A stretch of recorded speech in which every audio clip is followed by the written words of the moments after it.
Alright, next up in the Camaro vs Mustang Challenge, we have a 1995 Cobra R. Unfortunately, they didn't have one of the mod motor cars from 96 to 2001 to match up against the Camaro, or even the supercharged 2003 Svt Cobra.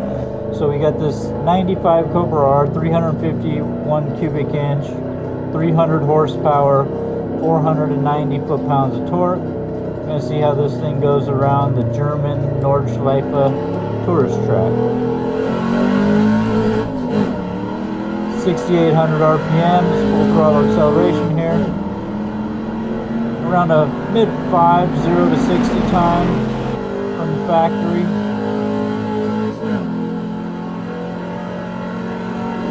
Actually pretty equivalent in terms of power of what a good street 5-liter Mustang would have had.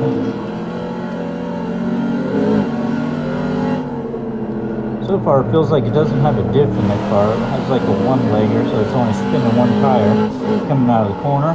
Pretty interesting. Not sure if that's how they would have been from the factory.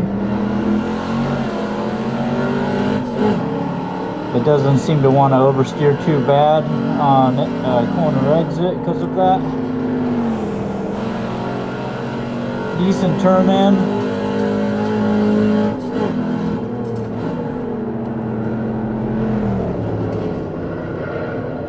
A lot of front end push. I'd say it doesn't have the same amount of front end bite that the Camaro did, but it feels like it changes direction a little better. I'd imagine this would be a lighter car.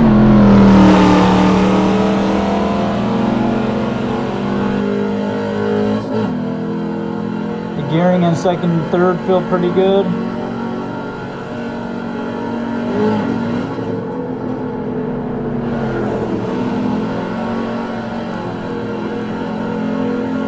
You definitely hear it spinning up one side tire. Pretty interesting. This car only has 5 speeds. Brush of the brakes, turn in.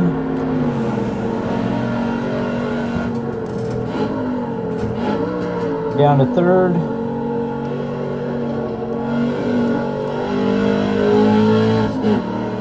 Nice and tidy through there.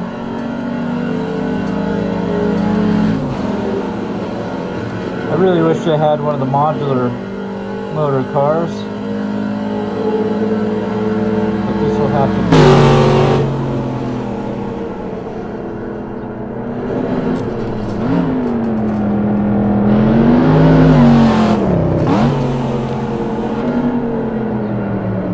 Yeah, you can hear the front end squealing.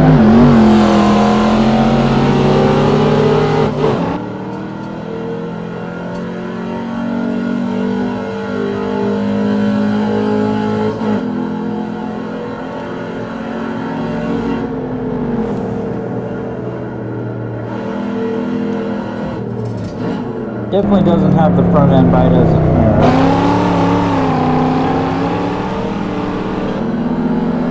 It seems to be making it through okay. The brakes, I feel like if I jab the brakes pretty hard, they're going to lock up, so trying to be a little gentle on the brakes. Also doesn't seem to want to oversteer under braking like the Camaro did, so it's a little bit more stable of a car coming down the hill.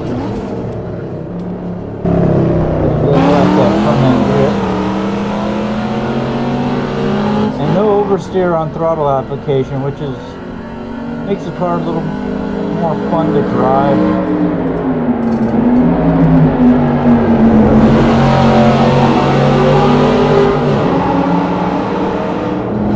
Feels like a good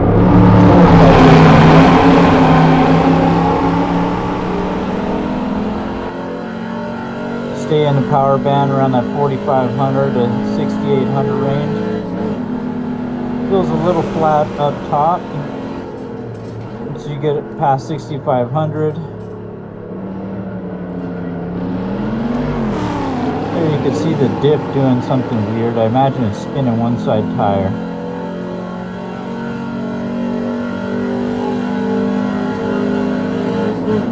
Pretty stable though in these high speed.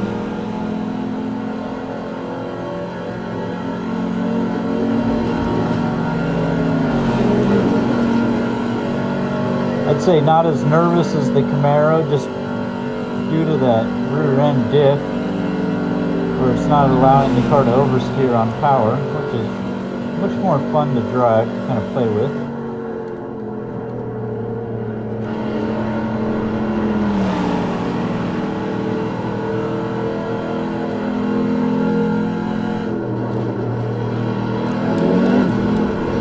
Seems to handle the curbing all right.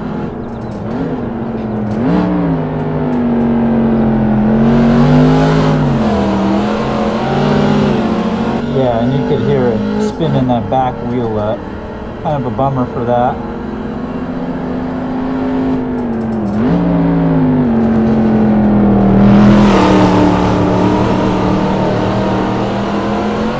Which means you could just like hammer it mid-corner and it doesn't want to spin the car.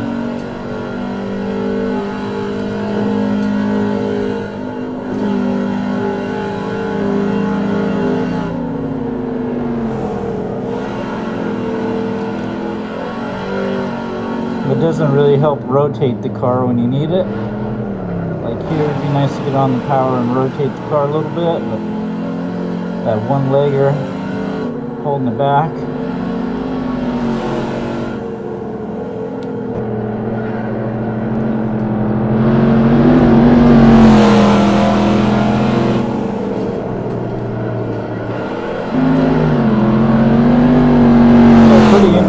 Drive with the understeer on the front end and that rear end not doing what it's probably supposed to be doing.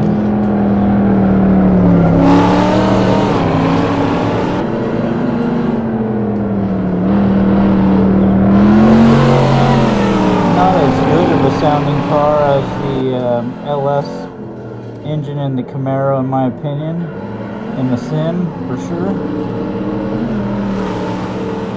But so far, an easier car to drive. No traction control on this unit.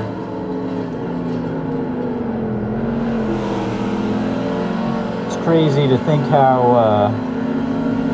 far cars have come in 10 years in terms of traction control and ABS.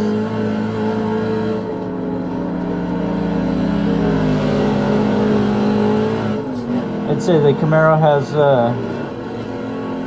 better turn in even on the high speed.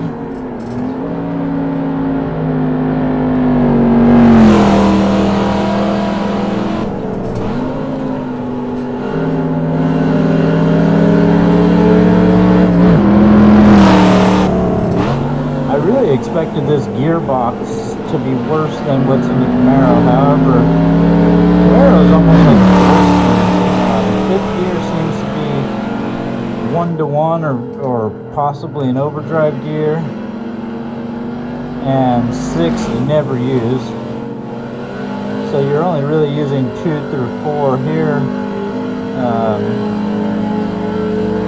Use 2 through 5. I'll wind it out here. Not sure of the time. Overall, pretty fun car. I would say the Camaro is funner to drive. Better motor. This 5th gear here. This would be an overdrive gear.